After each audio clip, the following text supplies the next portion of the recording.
ಇನ್ನೇನು ಕೆಲವೇ ಕ್ಷಣದಲ್ಲಿ ಮಾನ್ಯ ಮುಖ್ಯಮಂತ್ರಿಗಳು ಹಾಗೂ ಮಾನ್ಯ ಮುಖ್ಯಮಂತ್ರಿಗಳು ಇಲ್ಲಿ ಬರ್ತಾ ಇದ್ದಾರೆ. ಇವತ್ತೇನು ಗ್ಯಾರಂಟಿ ಸಮಾವೇಶ ಸರ್ಕಾರದಿಂದ ಆಯೋಜನೆ ಮಾಡಿರೋಂಥ ಈ ಒಂದು ಸಮಾವೇಶಕ್ಕೆ ತಾವೆಲ್ಲ ಬಂದಿದ್ದೀರಿ. ಮೊದಲನೇದಾಗಿ ಈ ಉರಿ ಬಿಸಿಲಲ್ಲಿ ಇಷ್ಟೊಂದು ಜನ ಬಂದಿರೋದು ತುಂಬ ಖುಷಿ ಆಗ್ತಾ ಇದೆ. ಮತ್ತು ನಿಮಗೆಲ್ಲರಿಗೂ ಧನ್ಯವಾದಗಳನ್ನು ಹೇಳ್ತಾ, ಈ ಗ್ಯಾರಂಟಿ ಸ್ಕೀಮ್ಗಳಿಂದ ಈಗ ಅವ್ರು ಬರ್ತಾ ಇರೋದ್ರಿಂದ ಎಲ್ಲ ಅಟೆನ್ಷನ್ ಅಲ್ಲಿದೆ. ಆದರೆ ನನಗನ್ಸಿದ ಪ್ರಕಾರ ಈ ಏನು ಯೂನಿವರ್ಸಲ್ ಬೇಸಿಕ್ ಇನ್ಕಮ್ ಅಂತ ಏನು ಗ್ಯಾರಂಟಿ ಸ್ಕೀಮ್ಗಳಿಂದ ಯಾವುದೇ ಥರದ ಅಗ್ರಿಮೆಂಟ್ಗಳು ಏನೂ ಇಲ್ಲದೆ ನಿಮ್ಮಗಳಿಗೆ ಡೈರೆಕ್ಟಾಗಿ ಫಲಾನುಭವಿಗಳಿಗೆ ದುಡ್ಡಾಗಲಿ, ವಿದ್ಯುತ್ ಶಕ್ತಿ ಉಚಿತವಾಗಲಿ ಅಥವಾ ಬಸ್ ಆಗಲಿ, ಇದರಿಂದ ತಾವುಗಳು ದುಡ್ಡನ್ನು ಮಿಕ್ಕಿಸ್ತಿದ್ದೀರಿ ಮತ್ತು ದುಡ್ಡು ನಿಮಗೆ ಬರ್ತಾ ಇದೆ. ಇದರಿಂದ ನೀವುಗಳು ಪ್ರತಿ ತಿಂಗಳು ಪ್ರತಿ ವಾರ ಮನೇನ ಯಾವ ಥರ ನಡೆಸ್ಕೊಂಡು ಹೋಗಲಿ, ಯಾವ ಥರ ಊಟನ ತಂದಾಕಲಿ ನಮ್ಮ ಮನೆಯಲ್ಲಿ ಮಕ್ಕಳುಗಳಿಗೆ, ನಮ್ಮ ಮನೆಯವ್ರಗಳಿಗೆ ಅನ್ನೋದನ್ನು ತಲೆಯಿಂದ ಯೋಚನೆ ತೆಗೆದುಹಾಕಿ ತಾವುಗಳು ಜೀವನನ ನಡೆಸ್ಕೊಂಡು ಹೋಗ್ಬೋದು. ಇದು ಇವಾಗ ಇದ್ರದ್ದು ಎಫೆಕ್ಟ್ ಇನ್ನೂ ಹೋಯ್ತಾ ನಿಮ್ಮಗಳಿಗೆ ಗೊತ್ತಾಯ್ತದೆ. ಇದೇನಾಗ್ತಾಯಿದೆ, ನಿಮ್ಗೆ ಬಂದಿರೋಂಥ ದುಡ್ಡು ನಿಮ್ಮ ಹಳ್ಳಿಗಳಲ್ಲಿ ಪದಾರ್ಥಗಳನ್ನು ಸಾಮಾನುಗಳನ್ನು ತಗೊಳ್ಳೋಕ್ಕೋಸ್ಕರ ನೀವುಗಳು ಬಳಸ್ತಿದ್ದೀರಿ. ಇವಾಗ ಅದರಿಂದ ಏನಾಗ್ತಾಯಿದೆ, ಅದರಿಂದ ಬೇರೆ ಉದ್ಯೋಗಗಳನ್ನು ಸೃಷ್ಟಿ ಮಾಡ್ತಾ ಇದ್ದೀರಿ. ಅದಾದಮೇಲೆ ಬೇರೆ ಹೊಸ ಚಿಕ್ಕ ಅಂಗಡಿಗಳನ್ನು ಹುಟ್ಟಾಕ್ತಾ ಇದ್ದೀರಿ. ಯಾಕೆಂದರೆ ನಿಮ್ಮ ಡಿಮ್ಯಾಂಡ್ ಜಾಸ್ತಿ ಆಗೈತೆ.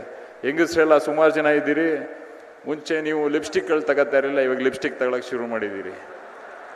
ಅದಕ್ಕೋಸ್ಕರ ಈ ಥರ ಡಿಮ್ಯಾಂಡ್ ಕ್ರಿಯೇಟ್ ಮಾಡ್ತಾ ಇದ್ದೀರಿ.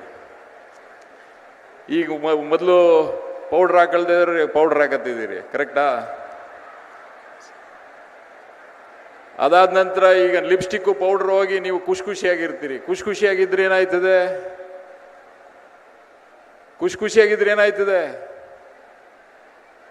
ನಿಮ್ಮ ಆರೋಗ್ಯ ಚೆನ್ನಾಗಿರ್ತದೆ.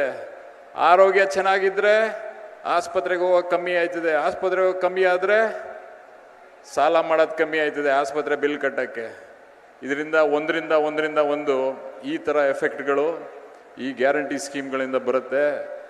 ಮತ್ತು ನೀವೇನು ಇದೇನು ದುಡ್ಡು ಫ್ರೀ ಆದಾಗ ನೀವುಗಳಿಗೇನು ಅನಿಸ್ತದೆ, ಈಗ ನಾನು ಸಾಲ ತೀರಿಸ್ಬೇಕಪ್ಪ, ಫಸ್ಟು ಒಂದು ಸ್ವಲ್ಪ ದಿನದಲ್ಲಿ ಸಾಲಗಳನ್ನು ತೀರಿಸ್ಕೊತೀರಿ ನೀವು ದುಡಿತಿರೋ ದುಡ್ಡಲ್ಲಿ.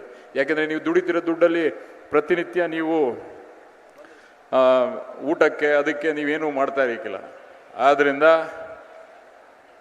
ಅದನ್ನು ಸೇವ್ ಮಾಡಿ ದುಡ್ಡನ್ನ ನೀವೇನು ಮಾಡ್ತೀರಿ, ಜಾಸ್ತಿ ಚೀಟಿ ಹಾಕತ್ತೀರಿ, ಇನ್ನೊಂದು 2-3 ಕಡೆ ಚೀಟಿ ಹಾಕತ್ತೀರಿ. ಅದು ದುಡ್ಡು ಬಂದಿದ್ದು ಏನು ಮಾಡ್ತೀರಿ, ಬಿಸ್ನೆಸ್ಗಳನ್ನ ಶುರು ಮಾಡ್ತೀರಿ. ಅಥವಾ ಸಣ್ಣದಾಗಿ ಏನಾದ್ರು ಕೈಗಾರಿಕೆ ಶುರು ಮಾಡಬೇಕು, 4-5 ಜನ ಸೇರ್ಕೊಂಡು ಅಂತ ಮಾತಾಡ್ತೀರಿ. ಇವೆಲ್ಲ ಇದರಿಂದ ಆಗ್ತಾ ಇರೋದಂಥ ಲಾಭಗಳು.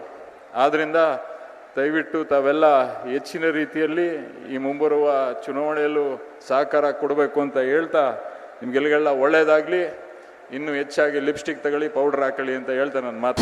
ಅನುಕ್ಷಣದ ಸುದ್ದಿಗಳಿಗಾಗಿ ವಿಸ್ತಾರ ನ್ಯೂಸ್ ಯೂಟ್ಯೂಬ್ ಚಾನೆಲ್ ಸಬ್ಸ್ಕ್ರೈಬ್ ಮಾಡಿ.